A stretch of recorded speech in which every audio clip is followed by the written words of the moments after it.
Oh, I think it's huge because the coaching points that you want to get across are across, and there's already that familiarity with the players. Now the rookies have to get to know everybody, but you'd be surprised too that when you bring in a new coach, that's a big step for myself and Shane to teach the guy the offense, or vice versa on the defensive side, Gannon to teach the defense too. That's a big portion of the time because you're not just teaching plays, you're teaching techniques within the plays, what's the responsibilities, you're teaching situations. So to have the entire staff back is huge. And why do you bring the staff back? Because you have talented guys on the staff. And so my vision here is to be able to keep the staff intact, win games obviously. Guys will obviously get promoted from that, and then be able to have a good young group of nucleus guys that are in position or in support roles to be able to promote. I think, that was something that the college team that I came up in Mount Union, that's what we did a ton of. You look around the NFL, that's what some of the great teams do is they promote from within, and so it's just accumulating talent and trying to promote from within. And I'm glad to say we were able to promote a couple guys, Alex Tanney and Tyler Scudder from support roles to in a little bit more responsibility roles. So, hey Nick, we talked to Shane last week. He clarified he's going to be calling the plays. We know you shifted last year. Can you kind of take us through that decision? I know it's a collaborative Yeah, of process, course. So, as we're going through, we're going through games, and there's obviously a lot of things that go on during the game, right? And I was just noticing, Shane was already calling the 2-minute drills. And like I said, it's a collaborative event. Like, you can't just go out and call a game without putting the plan together, right? You put the plan together all week. Well, one of my favorite things to do in the world is help put the plan together and put the plays in you think are going to work against the defense. That's like one of my favorite things to do in the world. So we're continuing to do that. But what I noticed was I wasn't communicating enough with Gannon about something, or I wasn't communicating enough with the defense when, something that they needed to be pumped up, or Coach Clay, or the special teams. I love doing that, to go over into the kickoff return and say, let's go, let's get a play going. There's a lot of things that have to happen in offense before, a drive starts. You have to communicate to all the offensive players, here's the next string of plays. You have to put together the next string of plays of what you're talking about. So I just, I really trusted Shane. Shane and I spent so much time throughout the week together, again, coming up with the plan between amongst the coaches, and Shane and I are doing the most of that heavy lifting, and it just we shifted to it during one of the games. I felt comfortable with being able to, talk to everybody. There's things that come up with the referees that I need to do. There's things that come up with the guys upstairs that I need to talk through a situation, that how we might need to handle it. So there's just so many things that came up. And you know what? And I wanted to trust the guys on the staff that I had, and because I have good coaches. We just talked about it. And so I trusted Shane. He did a great job when he did it, and I feel really comfortable that we continue on that way. And again, like I said though, I'll be in every meeting. I'm sitting in every meeting. Nothing more that I like to do than to put plays together. There's nothing more I like to do than correct plays after practice, right? To go in there after practice and tell the guys, this is exactly how I want this to look, or we have to fix this. So the only thing that's going to be different of me not being the what you would say offensive coordinator is just the play calling aspect of it. But even in that aspect, we're coming up with the first 15 together, right? We're coming up with the order of the third down. We're coming up with the order of the second half openers at times. We're coming up with the red zone, the 2-minute, and all. There's so much that goes into it. Just like the draft, it can't be hey, we're at pick 7, go. There's been a lot of work that's went into. We ain't gonna have pick 7. All right, let me rephrase that. Okay, all right. There's been a lot of work that's went into that, and it's the same thing as we go. And again, like I said, I got total confidence in Shane, and I'm just really excited to go and have that same process next year. What's the biggest difference you've seen in Jalen Hurts these 2 weeks of practice? Jalen is, in my opinion, is more comfortable in the offense, right? And that's just the part of the process the second year, right? He knows where the receivers are going to be versus different looks. He knows where to go with the football a little bit quicker.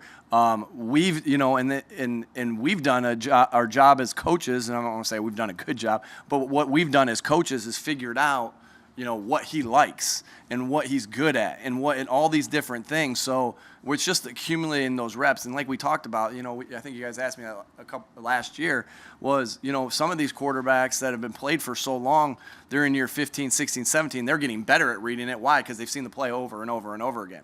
Well, that's the same progression that Jalen has. And what Jalen, the reason you know that about Jalen, the reason we know Jalen's going to continue to get better is because of the character and the football character and the personal character that he has. This is just the type of guy that's going to reach his maximum potential because of all the off-the-field qualities he has. I've also noticed, just the crispness of the drop, right? It's been, the fundamentals, his fundamentals have improved, and he's really worked hard at that. And so, he's working every day to get better, and I'm really pleased where he is right now. But we got to continue to lay the groundwork, right? That he went 11 of 12 yesterday and 7-on-7 means nothing. He has to continue to get better and better and better. I don't know what you guys would have a better feel of what he was today. I didn't keep a track. I'll go watch it when I'm done with you guys. But I thought he had a pretty good day today too. But really, what I noticed is he's really seeing where to go with the football and going there quick. But again, got to keep working that because it's just going to get harder and harder. Nick, you have less practices than most teams, OTAs, than most teams, and no mandatory. How has it been more productive now that you've gone through it? Because there's a lot of coaches say we need reps. Sure. How has it been more productive? We didn't have, as you saw today, right? We had a 7-on-7 period, and it was 24 plays of 7-on-7. You guys left, and we had a rookie development a period after that. So we ended up getting 34 plays of 7-on-7. So really, it was 2 periods.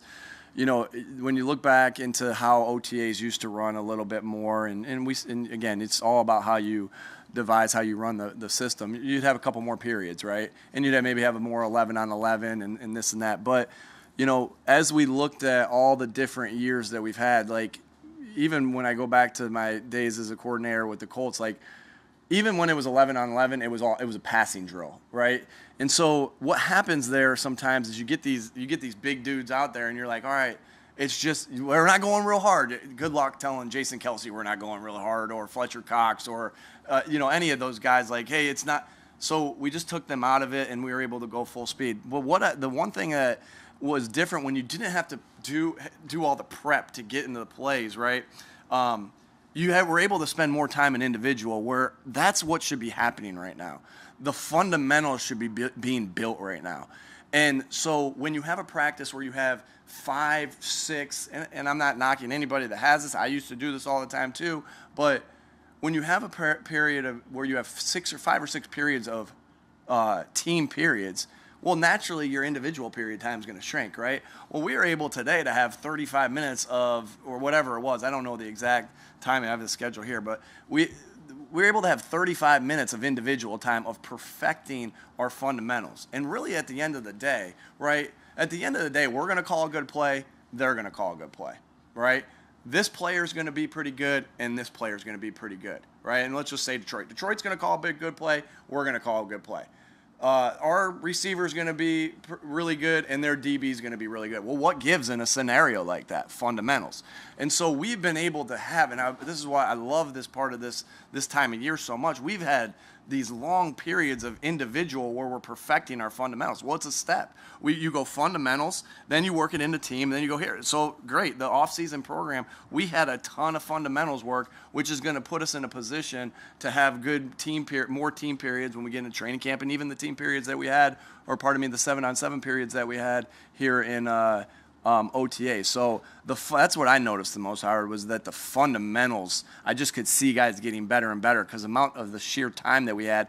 And to go back to the coaches, like I feel like we hired guys that are good at, one of my criteria was that they better be good at teaching the fundamentals. Not everybody has to be a phenomenal schemer, but everybody that's coaching a position has to be good at the fundamentals, so we can take a player from here to here. Right, we can take a player to a different level that they can't reach on their own. As Collins asked, though, if they were as productive as you said, why wouldn't 6 more practices make you guys better.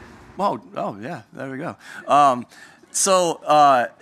Again, you want to look at everything right there as far as health of the team, everything like that. We felt like the time that we got with them, the 4 weeks on the field, because we went one more week in phase 1 where we were lifting more. The 4 weeks that we got with them, we felt like that was what we needed right there. Sometimes if you keep going with something like that, and it is a lot of individual. I think at some point, right, it's like, at some point it becomes a little stale too. We thought that was the perfect amount of time for us.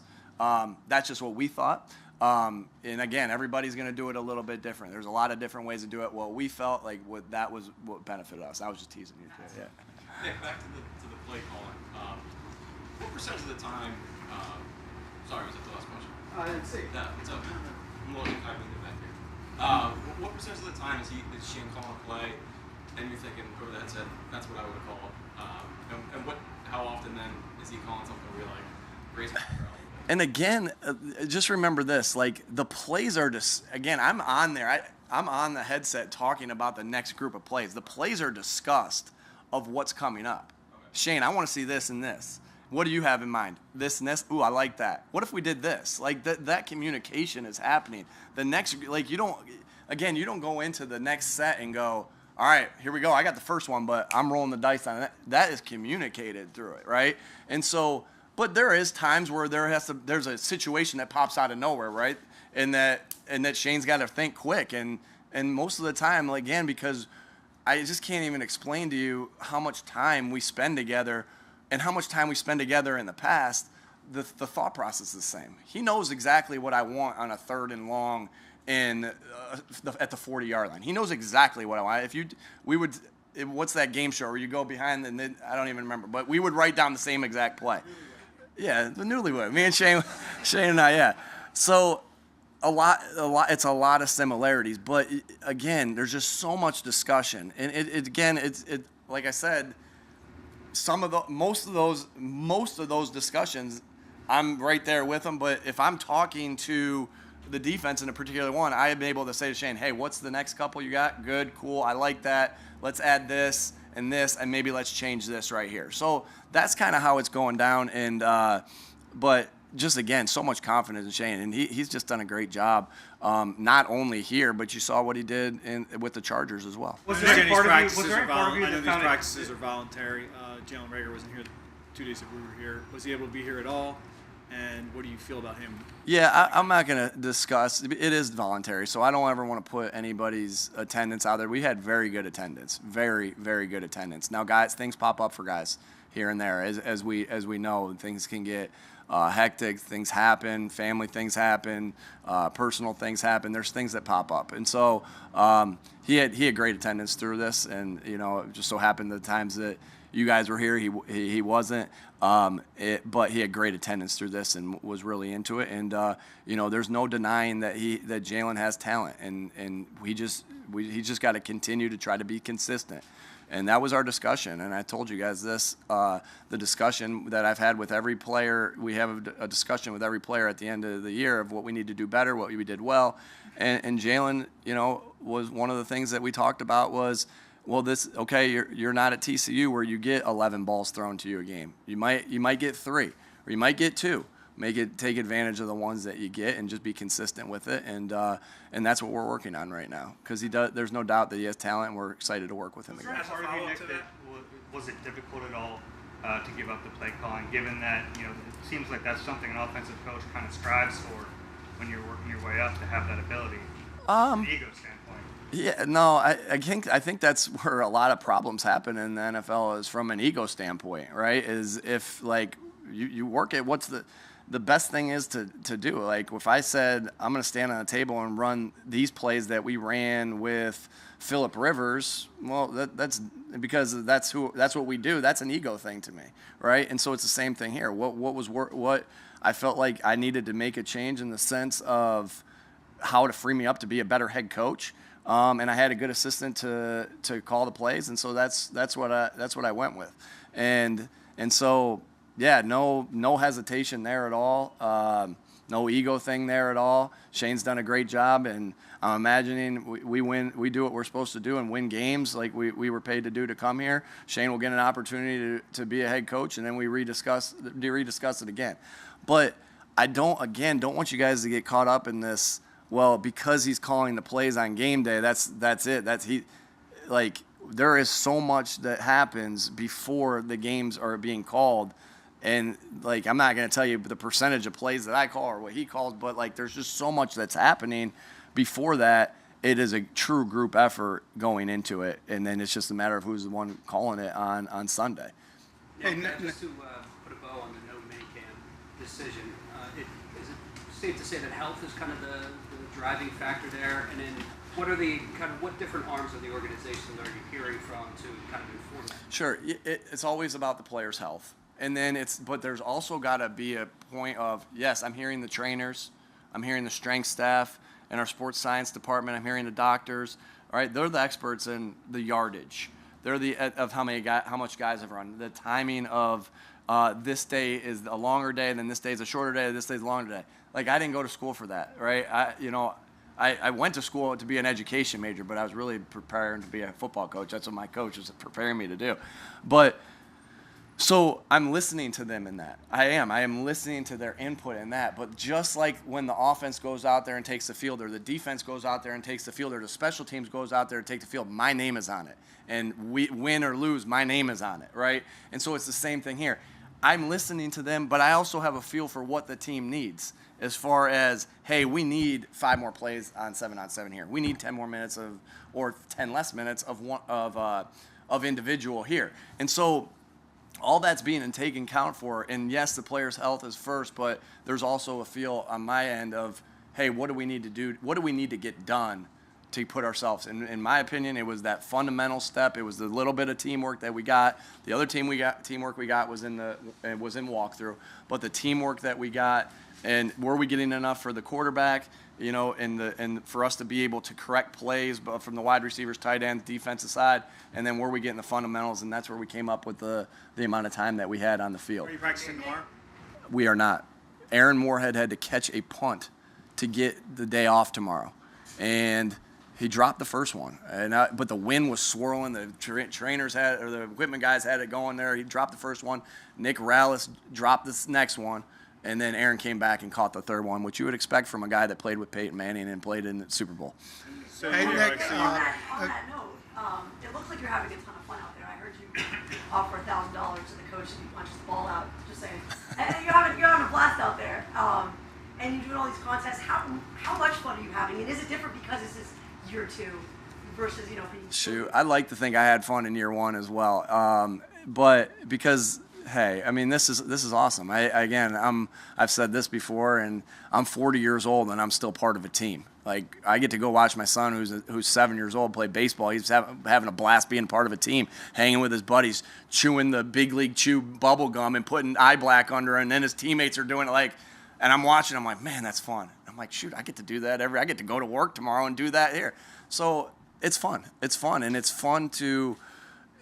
Football, it's fun to go out there and see guys improve, right? And see guys get better, and to have that goal of, hey, what are we going to do today to get a little bit better, and just see the climb over and over and over again. It's just part of the reason why we do what we do. And so, of course, I mean, it was a great time to be out there with the guys, and you know what? To go back on some of the things you guys have asked me about the OTAs. The last 2 years, we got nothing. Last year, we did no team drills. The year before that, now I know I was in Indianapolis, but nobody had OTAs, right? And so to be able to get on the field and have some 7-on-7, to be able to correct, and looking forward to going up there and watching the 34 plays of 7-on-7 today, to be able to correct that's awesome. I've had I look forward to, at night when my kids go to bed, my wife and I are done talking, to call Jalen and talk through his 10 plays of 7-on-7. And, hey, what were you thinking here? What were you doing there? Or to call Gardner and go through that, or to text Devontae and say, hey, on this play. I can't tell you, my favorite thing to do is to correct and watch practice tape with guys and correct and praise from that. Hey, this was awesome. Hey, this needs to be a little bit better. That's like going out and playing golf for me. I love doing that. And so, and I think that a lot of our coaches love doing that, and you can feel that from our players that they love doing that. And so when you get a bunch of guys that love being around football, right? Like that's a cool thing. That's a great team, and we're just looking to build on that every single day. You said The latest I called Jalen. Jalen and I do talk a little bit earlier in the night. I think I text Gardner, hey, you ready to talk at like 10:30 one night because my wife and I went out to dinner, and he texted me in the morning and we were going to talk now because I was sleeping last night. So not too late. A.J. Brown, Nick, I get you. this is about techniques and fundamentals. You talked about this time of year, but as an offensive coach, when you get a player like that in your system, can you kind of feel at this time of year what he's going to be able to do, whether it's spacing or... Yeah, you know, and AJ, it's not a real big secret. He's been in the NFL, right? And so it's not like you're projecting, oh, here's what he could be good at. We know, right? We've seen a lot of tape of what he's been good at and what he's been successful at. We know his attributes and how his talents of how they've translated to the NFL. And so there's a lot less getting to know there. Now, there's a lot of getting to know with him and Jalen, not as a personal level, but throwing the ball to each other. There's a lot of him getting to know the other receivers within the building and other players to connect with them. But really excited, obviously, to have AJ. He's very talented. This is a talented wide receiver group, really talented wide receiver group that we're looking forward to working with. Nick, is there a newcomer that stood out to you the most, whether it's a rookie, someone required by a trade, or a free agent? Yeah, I mean, guys are all. I'm really excited about the draft picks. I'm really excited about the free agents. This is going to be a generic question. I know you're not going to get what you want here. I'm really excited about the new additions that we have, and I'm excited to work with these guys. And again, all these guys, not just the newcomers, but I just see guys taking steps and climbing and getting a little better. Like last year. And you're going to hear our guys say this. Last year we talked about getting a little bit better each day, getting 1% better each day. We just changed that a little bit to climb a little bit each day. Climb. We're trying to climb this mountain, but we just need to do this part today and this part today and climb a little. I saw that from a lot of the team this year. And just a credit to our coaches. You know, I can't say enough about our coaches and how good of a staff we have that, you know, I see Denard Wilson and DK McDonald working with the defensive backs and how hard they push those guys with the different fundamentals that they're asking them to do. And I see the DBs taking steps because, one, because they're talented room, but also because of the coaching that they're getting from Coach Wilson and Coach McDonald. And, you know, obviously, you know, Stout and, you know, he's gonna push those guys to work in an individual period like crazy. You guys see him work. He's sweating through his shirt. So, again, just seeing a lot of good steps by a lot of guys, and look forward to getting the pads on and going into training camp with it. Last one, guys. Nick, we saw Dick Vermeil out there, and we also saw there's a picture out there with you and Jay Wright out there having dinner. Is there any advice that they gave you that you feel you can take toward your personal growth as a coach and as a team member? Shoot, no doubt. You know, again, everything we learn is from somebody, right? And everyone just step into this role and like you learn it from somebody by watching somebody. That's what, you know, that's how I feel like you get into a role like this, is because you've been so observant about the good coaches you've been around in the past and the bad coaches you've been around in the past and what you're going to repeat. And so again, I've had that from the very beginning with my dad. You know, growing up in a coach's house, I've learned, you know, a lot of good things there. To college, to the NFL coaches I've worked with, like Frank Reich, and then as I've talked to you guys a lot about, like I love reading and really more watching the documentaries. I extended myself a little bit there. I like watching the documentaries on these guys and what makes good teams work and good players work and good coaches work. Well, shoot, then you get an opportunity. Like, so if I'm going to be watching 30 for 30 at home and getting information there, then I get to go out to dinner with Jay Wright, one of the best basketball coaches of all time, and Dick Vermeil, and like, and I that's the first time I've said Jay or Dick Vermeil. It's coach, right? And I'd be able to go out there and yeah, I'm asking them questions. And so obviously I'll keep those conversations private, but what great knowledge that they have, and how unbelievable I feel so honored that they're willing to share that with me, right? And be, you know, Coach Wright, of being an Eagles fan, he's willing to share that with me, and his amount of information that he has, and same thing with Coach Vermeil. And so, and that wasn't just the dinners either. Just this dinner, right? It was, I got encouragement and support from those guys through the entire year. They have my cell phone number, and I get a text from them, win or lose, however I need, whatever. When they felt like when I needed a good text of some support or some advice, I was getting that. That's what good coaches do. They know when to give some support, they know when to give some advice, they know when to praise, and those guys are really phenomenal coaches, and I'm very thankful that I have them at. I'm able to have their number to ask them a question here or there. I would have loved to have them, like, as a 23-year-old coach, be like, hey, I'm going to call Coach Wright. But I have them now. So that's awesome. All right. Thanks, guys.